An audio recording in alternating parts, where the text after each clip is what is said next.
popular, campo e cidade em união, semente sonho, projeto reconstrução.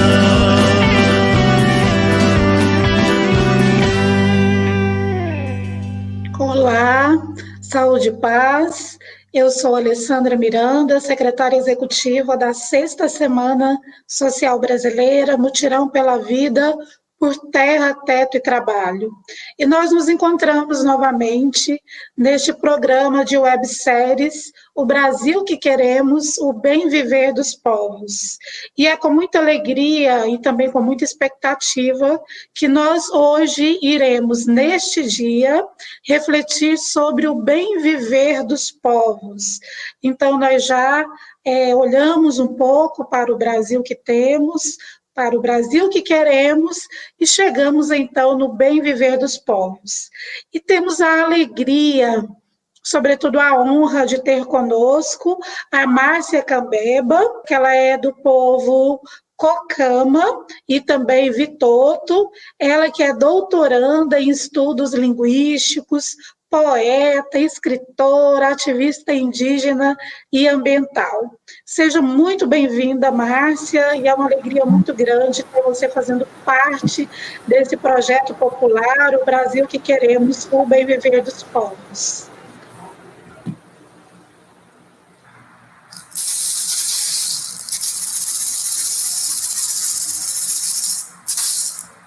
Agradecida, Alessandra, por esse convite, por estar participando dessa websérie, e com um tema maravilhoso que se trata sobre o bem viver dos povos. O que é isso? Como a gente pode alcançar esse bem viver dos povos, esse bem viver?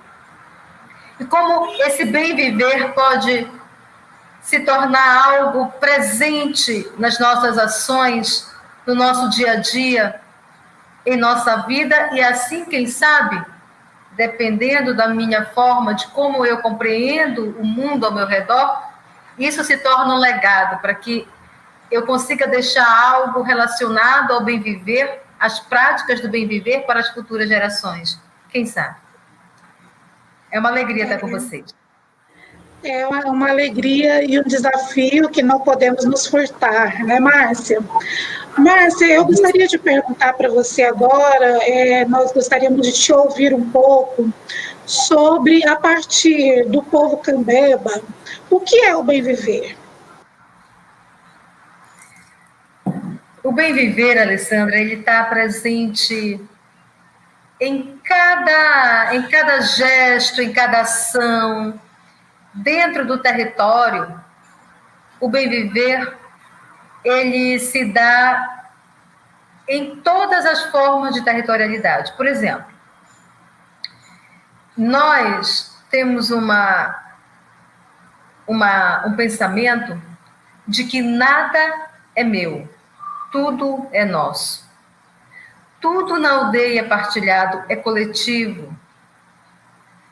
Tudo que nós temos não é só nosso, é de todos que estão com a gente.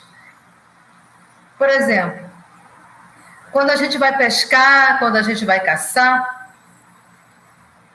na pesca tem algo que se chama panema. Se algum indígena é cometido de panema, fome ele não vai passar, porque alguém que pescou um pouquinho a mais vai partilhar com aquele que não conseguiu êxito na pescaria. A mesma coisa na caçada. E mesmo assim, o pessoal dentro da aldeia sabe, por exemplo, que não se pode pegar uma caça a mais do que se precisa. Todo mundo sabe o que é uma anta, né? O que é um porcão. Não sei se estou falando para as pessoas que sabem o que é isso, porque é muito da nossa cultura e da nossa Amazônia. Mas são animais de grande porte. Então, uma anta consegue abastecer bastante a aldeia. Nem todo mundo na aldeia vai ganhar um pedaço grande de carne, vai ganhar pedaços pequenos, porque Às vezes são aldeias com grande número de pessoas, mas que a gente não pode caçar além do que se precisa, porque vai exaurir o recurso.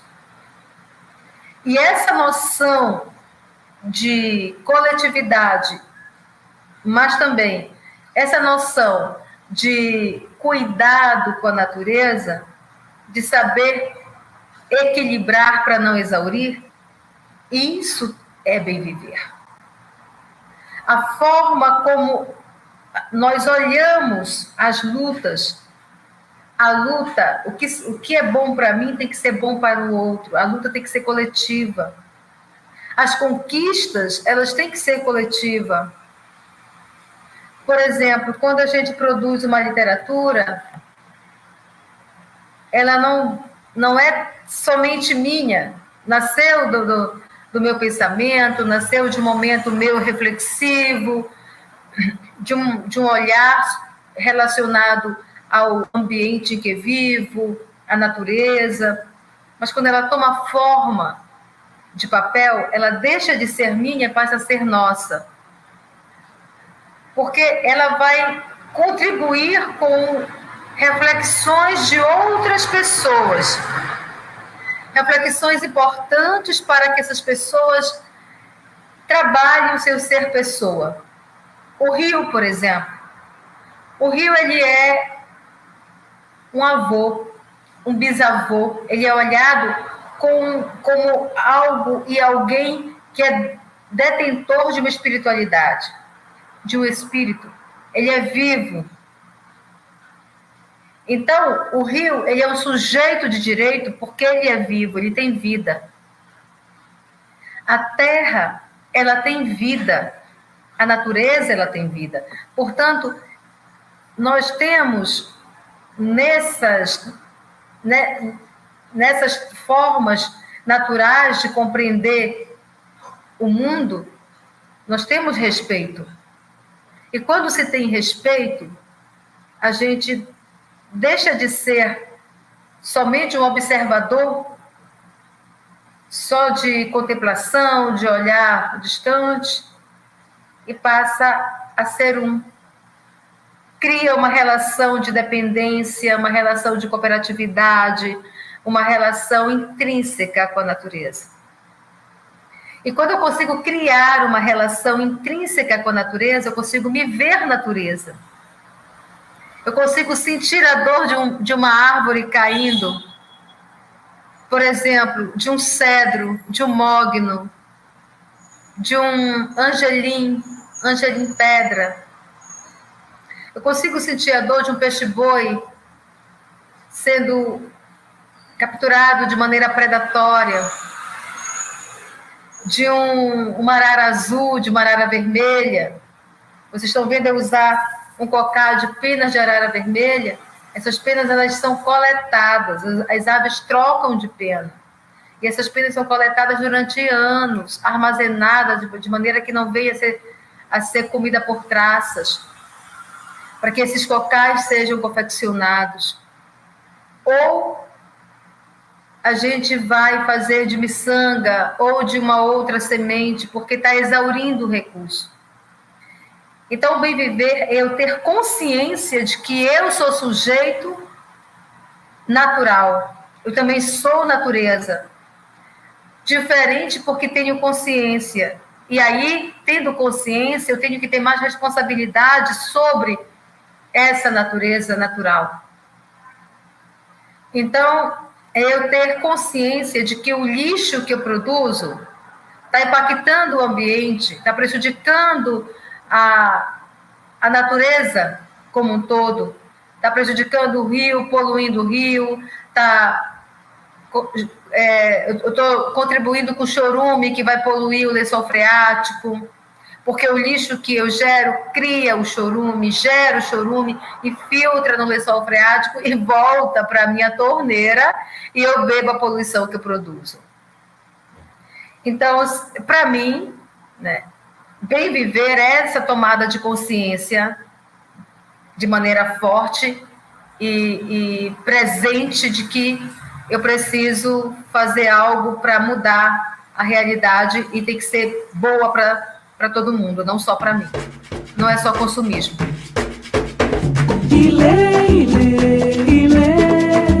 Em mutirão, construindo o bem viver.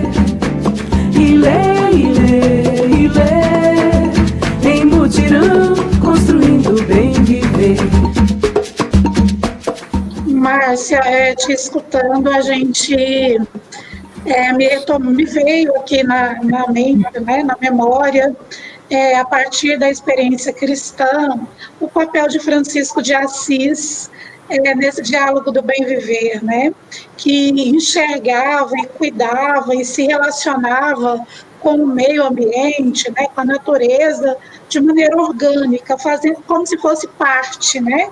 O irmão Sol, a irmã Lua, o irmão Vento, as irmãs Árvores, a irmã Água, essa integralidade. E a gente tem hoje, né, o Papa Francisco na defesa da casa comum, onde tudo está interligado. É um marco muito grande para a relação socioambiental que a gente constitui enquanto pessoa, mas enquanto sociedade também. E essas práticas que você trouxe, essa lógica, né, de compreensão que você traz para a gente, ela não é só uma dimensão individual, mas ela é uma dimensão social, estrutural do que é o bem viver, né? E aí eu gostaria que você falasse um pouco para a gente, para que esse bem viver se torne concreto no nosso meio, mas sobretudo em nós, né? Nessa integração com a natureza e de que todos somos uma. Quais são as mudanças estruturais que precisam de acontecer para a gente, de fato, avançar e ter essa sociedade ou esse bem viver sendo concreto no nosso meio? Uma das formas que eu penso importantes é a gente trazer a educação, trabalhar a educação nas crianças, trabalhar esse entendimento nas escolas, fortalecendo, melhorando a nossa grade curricular. Por exemplo, quando você entra no ensino fundamental e médio, você tem lá, pelo menos eu tive uma disciplina que trabalhava a questão ambiental, mas eu tive mais precisamente na graduação, porque eu fiz geografia. Mas como é trabalhado a educação ambiental em sala de aula hoje? Como o professor trabalha com literaturas transversais? Eu escrevo muito sobre questão ambiental. Meus poemas todos trazem essas reflexões. Mas será que essas poesias elas adentram e refletem junto com as escolas? Então, a gente precisa, não só eu, né, gente? Estou falando, nós temos aí Leonardo Boff, e tantos outros pensadores e escritores que vêm conversando sobre essa questão ambiental. De fato, Francisco teve essa relação muito próxima, muito integral com a natureza, e o bem viver é isso que Francisco dizia. Irmão Sol, irmã Lua, irmã Formiga, porque ele se via na natureza e via a natureza nele. Mas como nós estamos hoje trabalhando isso? Então, nós temos que pensar também a estrutura das nossas cidades. A política. Será que nas pequenas, médias e grandes cidades, como que essa educação ambiental está sendo trabalhada? Como que a Secretaria de Meio Ambiente está trabalhando com relação aos impactos que a sociedade gera todo dia, com grande número de lixo que vai para os aterros sanitários, ou tem cidades que nem aterro tem, vai filtrar mesmo. Como é que essas cooperativas de catadores de papelão, de latinha, como é que as cidades, as prefeituras dessas cidades estão fazendo termos de cooperação? E mais ainda, como é que nós estamos trabalhando a coleta da reciclagem? Como é que nós estamos reciclando? Será que, de fato, o que se separa vai ser reaproveitado de uma outra forma? Mas aí tem aquela questão de tomada de consciência. A minha tomada de consciência, ela começa da hora que eu acordo. A hora que eu vou no supermercado. O que eu compro e o que eu como tem que ser consciente também. Porque daí vai resultar o que eu gero de lixo na minha semana. Já pensou se você se desafia, você que está me ouvindo? Eu me desafio, como família, a, na semana, juntar menos lixo do que eu costumava juntar, acumular. A gente hoje vive um mundo muito consumista. Nós temos 1, 2, 3, 4, 20 bolsas e a gente quer mais 20. E depois aquelas outras não vão mais prestar, eu descarto, jogo para o lixo. Essas bolsas, elas vão impactar o ambiente. Então, é muito isso, eu tomar consciência do que eu preciso para agora, porque eu sou um ser transitório. Nesse mundo, eu sou um ser transitório. E como ser transitório, eu tenho que saber qual a minha missão nesse planeta. Eu não estou aqui por acaso. Ninguém veio nesse mundo por acaso. Nós temos uma missão a cumprir. Depende de cada um achar o seu caminho, achar a sua forma de contribuir com esse mundo, para que, quando partir desse mundo para o outro, que é a ancestralidade, você deixar algo de bom, algo encaminhado para que outros espíritos que venham a tomar a forma humana também encontrem um mundo melhor.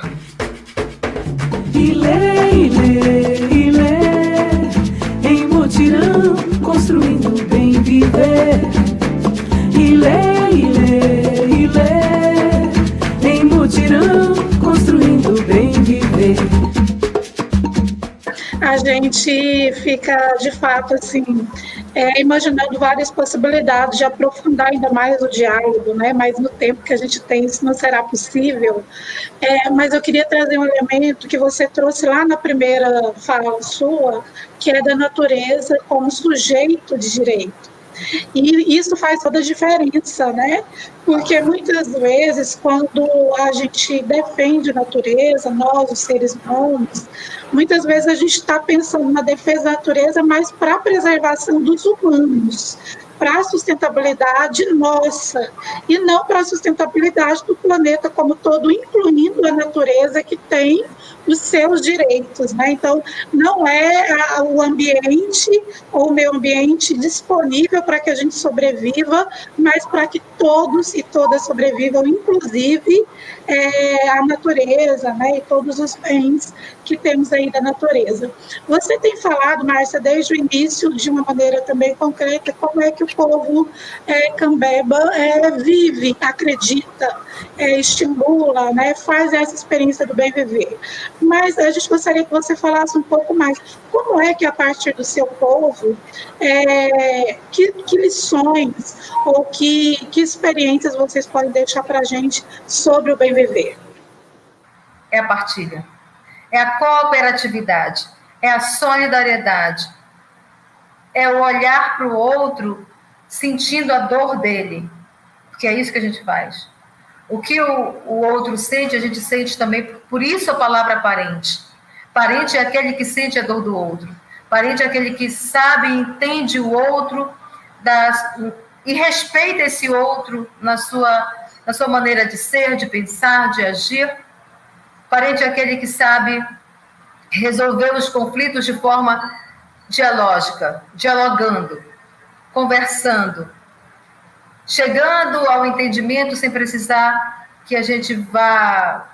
Por isso que numa aldeia não existe presídio, na aldeia não existe sanatório, na aldeia não existe orfanato, na aldeia não existe asilo, porque os anciões, eles têm sua posição importantíssima na sociedade indígena, eles são os detentores de sabedoria, transmissores de saberes milenares. As crianças, elas são cuidadas por todos na aldeia. Não existe o meu filho, só meu. Eu vou cuidar do meu filho porque ele é só meu. Não, eu vou cuidar do meu filho, mas também do filho do fulano, de Beltrano, de Cicrano, porque todos são filhos de todos. Na aldeia, um cuida do outro, e todos cuidam de todos, né? De si e de todos.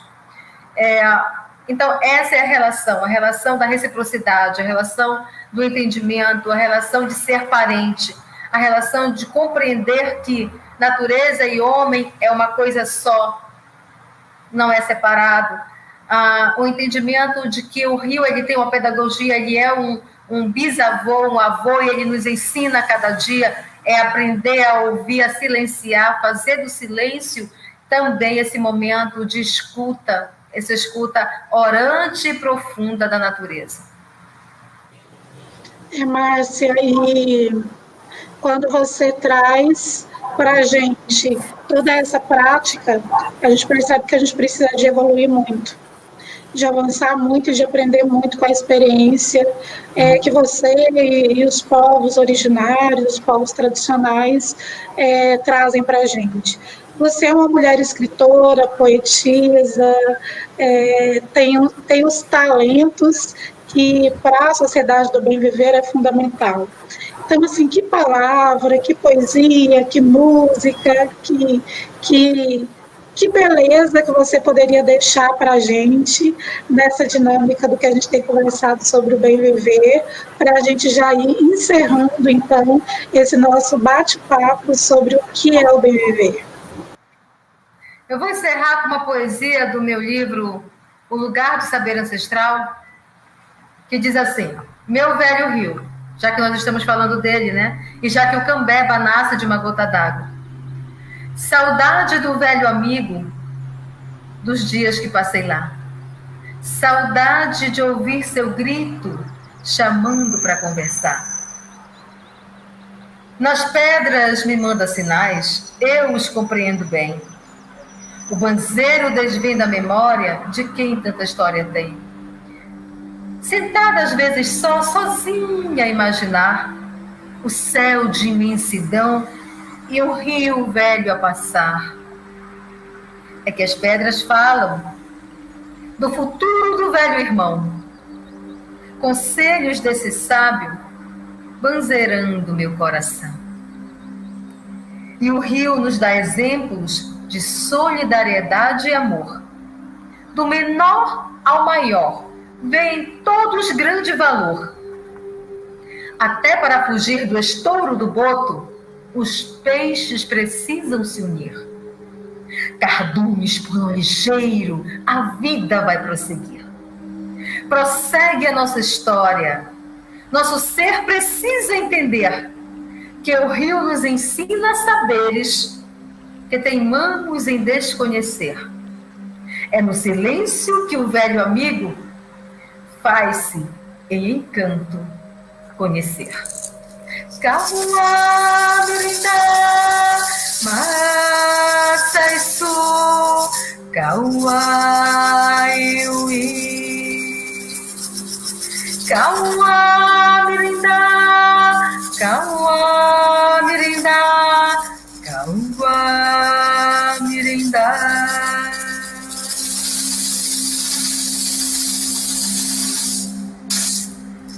Gratidão, gente. Márcia, gratidão. Saudando e honrando você, a gente também honra todo o povo Cambeba e todos os povos indígenas desse nosso país, dessa nossa América Latina, desse nosso planeta.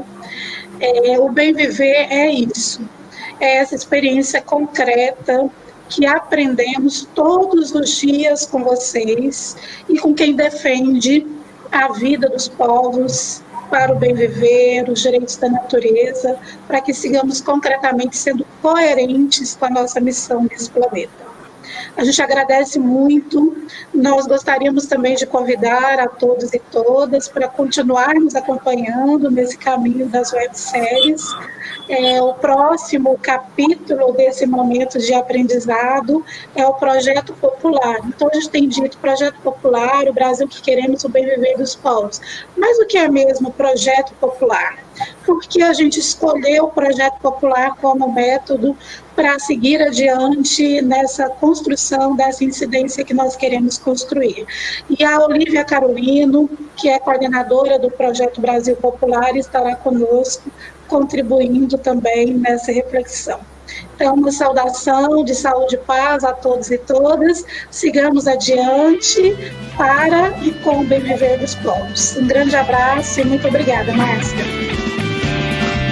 Campo e cidade em união, semente e sonho,